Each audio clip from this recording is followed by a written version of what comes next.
The average person is said to spend 15 minutes in the bathroom. Why not take advantage of that time and learn something new? Presenting the 15-minute podcast on weird facts, crazy details, and funny particulars that you'll be able to enjoy while you're taking a on your free time. Welcome to The Shit with Sam Butler. Welcome to another episode of The Shit Podcast. I'm your host, Sam Butler. I want to thank everybody for watching the podcast. If you haven't done so, let's take this opportunity to remind you to please like and subscribe to my channel. Hit the notifications bell. I really appreciate it. I've been out. I was out all last week, but I'm back this week, and I want to thank you guys for tuning in. And if you're watching this episode of the podcast, episode 117, you know that in a couple of days, a few days from now, we're going to be celebrating Thanksgiving in the United States.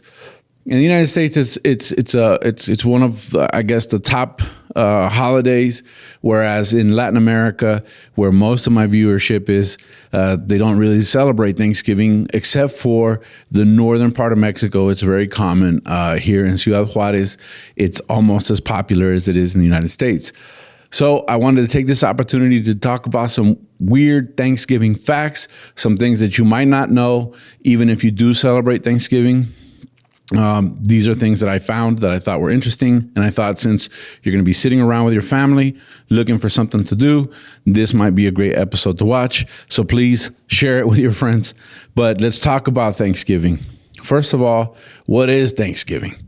Well, for a lot of you that are listening to this that might not know what it is, it's a celebration of when the pilgrims came over and they were, I guess they had a little bit of conflict with the Native Americans, and they decided to come to like a truce and peace and to share some of their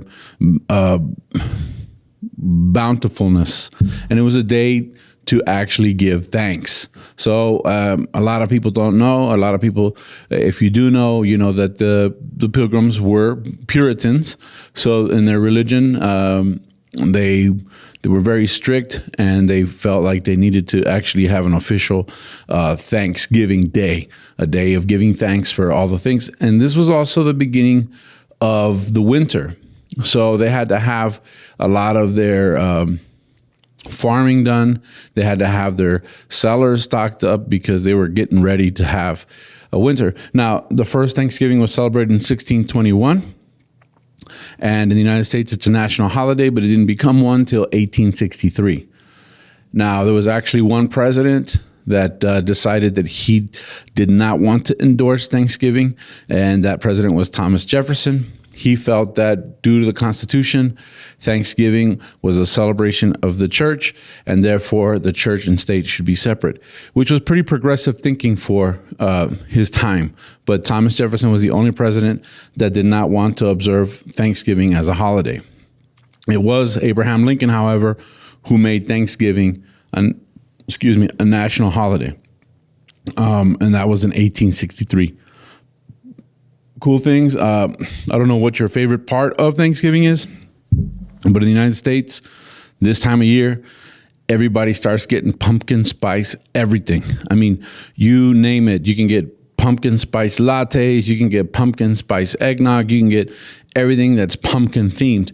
And that has a lot to do with the harvest, but it also has a lot to do with the celebration. And it's even a joking matter in the United States on how everybody likes pumpkin spice. But pumpkin pie, which is one of the staples of any Thanksgiving celebration, wasn't even part of the first Thanksgiving meal. As a matter of fact, the first Thanksgiving meal was recorded to have lobster and mussels and a lot of seafood, which makes sense since they were on the East Coast of the United States, Massachusetts, for example. So, and it was said that some of the natives brought venison or deer. They brought like 3 deers to the celebration. That was some of the research that I found. So it's interesting. Do you like pumpkin pie? If you haven't tried it, I recommend you try it. It's not my favorite, but I do enjoy a slice this time of year, and it's more because it's readily available. Everybody has it on sale. You can find it anywhere you go. So pumpkin pie is one of the staples. One of the things that I found that was pretty interesting was that TV dinners were actually invented because of Thanksgiving.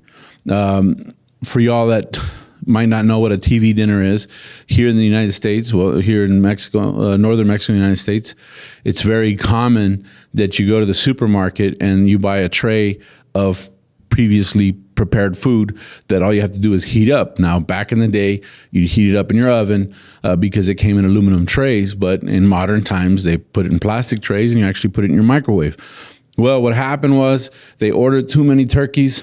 One of the turkey manufacturing plants or one of the turkey processing plants ordered too many turkeys. So what did they do with the leftovers? They didn't know what to do with all the leftover turkey. So they actually prepared it. And one of their salesmen decided, let's go ahead and put it in an aluminum tray, accompany it with some traditional Thanksgiving food, and let's package it and sell it. And boom, the TV dinner was born. One of the staples of Thanksgiving is the Thanksgiving Day Parade. It's interesting to note that the Thanksgiving Day Parade didn't even have balloons in it until 1927. It started in 1924, the very first parades. What they did is they'd go to the zoo and they'd talk to the zookeepers and they'd actually parade around with live animals. Now, have you seen these balloons? It takes like 90 people to maneuver and manage the Thanksgiving Day parades. I thought that was a weird fact.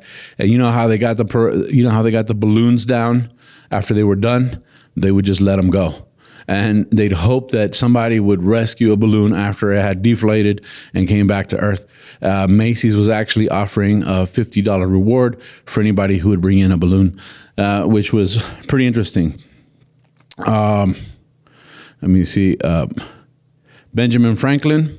Many of you guys know who that guy was, but Benjamin Franklin actually wanted the turkey, which is the main staple of Thanksgiving is the turkey. He wanted the turkey to be the national bird. He thought it was a clever bird, a very brave bird. And of course, that'd be weird if we had the turkey instead of the bald eagle. The largest pumpkin pie ever baked weighed 3,699 pounds and was 20 foot in diameter. That's 3,699 pounds. That's, what would you say that was in kilos? About 1,500 kilos. Many of y'all are familiar with the song Jingle Bells. Jingle Bells is a song that we relate to Christmas. And it didn't have the name Jingle Bells originally. It had a one-horse open sleigh. And then it eventually changed to Jingle Bells. But that song was so popular during Thanksgiving that the kids especially kept singing it even during Christmas. And then it eventually became related more to Christmas than to Thanksgiving. What is the sound that a turkey makes? Well, you know that the sound is a gobble. Well, it's interesting to note that only the male turkeys gobble. So, I thought that was just a weird fact to share with you. I don't know how you say gobble in Spanish, but I think it's ingruido, right? But anyway, I thought that was cool. You're familiar with big birds? It's just a coincidence that big bird is a big bird and turkeys are big birds, but the big bird costume was actually made out of turkey feathers that had been dyed yellow. Turkey is a delicacy in Samoa, and people just. I mean, the reason that I think a lot of the northern part of Mexico celebrates Thanksgiving, one is the proximity to the United States, and two is that there's turkey everywhere. I mean, there's thousands of turkeys. I think one of the facts said it was over 200,000 turkeys. 200. I got to find it. I think it was like 200 million turkeys that are processed for Thanksgiving. And I don't have the actual number, but it was a lot. And that was, that's the reason why you can actually get pretty good deals on turkeys. A lot of companies give away turkeys to their employees. And so there's a huge supply of turkey, and it became very common for people here in northern Mexico to actually get turkey from their companies. A lot of American companies set up shop here. And so then the Thanksgiving Day celebration became a celebration here as well. And they they cook it with traditional stuff. I mean, we're talking about the turkey with stuffing and gravy, cranberry sauce, pumpkin pie. If you are in the northern part of Mexico and you go to somebody's house, you get all that. You might even get some tamales, which is a tradition for this time of year here in Mexico. And so you can imagine having turkey with tamales. Now, of course, gravy, we know is very common in the United States. You get gravy for different types of foods, but in Mexico, it's not so common.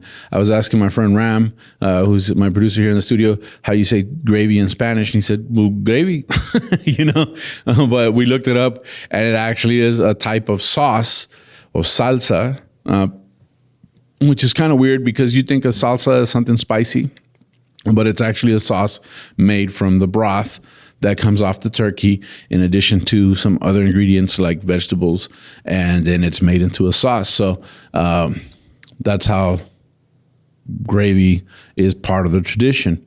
And if you're from Mexico or Southern or Latin America, you might not know what gravy is. I recommend that you give it a shot because it is delicious.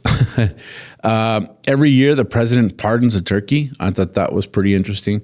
That tradition didn't become official till 1989, which blew my mind because it's been happening for hundreds of years, probably 100 plus years, where presidents actually pardon the turkey on Thanksgiving, which I thought was pretty cool. One of the things that caught my attention is that President Coolidge actually was not given a turkey for Thanksgiving. He was given a raccoon. I have never eaten raccoon. I don't know that anybody that's eaten raccoon. I don't think. I think that's kind of weird. But he was given a raccoon, and he became so enamored with this raccoon's little antics that he actually pardoned him and adopted him as a pet and kept the raccoon as a pet. And I know my daughter Lindsay is a big fan of raccoons, so I know that part of the story is something that's very special to her. One of the things that you associate with Thanksgiving every year, I know I do, is football games. Now, when I was a kid, it was classic Cowboys and Indians. It was the Washington Redskins versus the Dallas Cowboys. That was the Thanksgiving Day game. Everything was like awesome because you got to see this showdown, classic. And my family's from Virginia, so obviously Redskin fans, and so we were always cheering for the Redskins, hoping that they'd win. And then somewhere along the line, they decided they'd do Cowboys and Giants, which is okay, I guess. That's a big rivalry up between the Cowboys and the Giants. But that's something that football is highly associated with Thanksgiving. Now, it's interesting to know that this tradition started in 1934, and it wasn't the Cowboys and it wasn't the Redskins. It was the Detroit Lions that started this tradition. In 1934, they thought this was going to be a great opportunity for them to actually have more attendance to their games, which, is interesting. But they've played in the most football games on Thanksgiving Day in the history of football. Now, one of the weirdest facts, or the royal flush, as my friend Phil would say, is this, that I thought was so true and interesting. Thanksgiving was set to the second before last Thursday of November every single year. So as many of you guys that may visit the United States may know, Thanksgiving varies in days and dates, throughout the year. But it's primarily on a Thursday. It's always on a Thursday. It's the second to last Thursday of every year. And it was President Franklin D. Roosevelt that decided that this would be the best way to kick off the Christmas season, and that this would be a way for Americans to actually get into the spirit and shop and do what they need to do for Christmas. So this was a marketing ploy to actually get the revenue.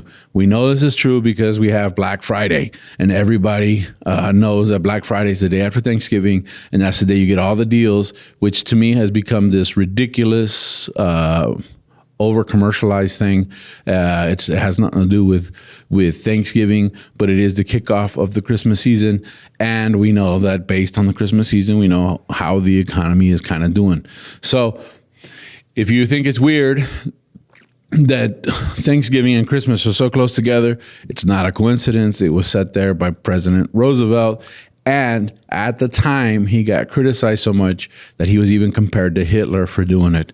And with that being said, that wraps up this episode of the Shit Podcast on Thanksgiving. I hope I made you guys hungry. We got a few more days to hold out, and then we get to go eat some turkey and stuff. So hang in there, guys. But with that, I want to say thanks to Los Cagadienses, the official Facebook group of my podcast. You guys are amazing. I was in a contest called the King of Podcasts. I didn't even expect to be nominated, and you guys came through. I made it to the second round, but I got defeated in the third round. In the second round. So that's it. I'm not the king of podcasts, but I am very happy that you guys came through and voted for me anyways. So a big shout out to you guys. With that, we wrap up this episode of the Shit Podcast, episode 117, and we'll catch you guys next week.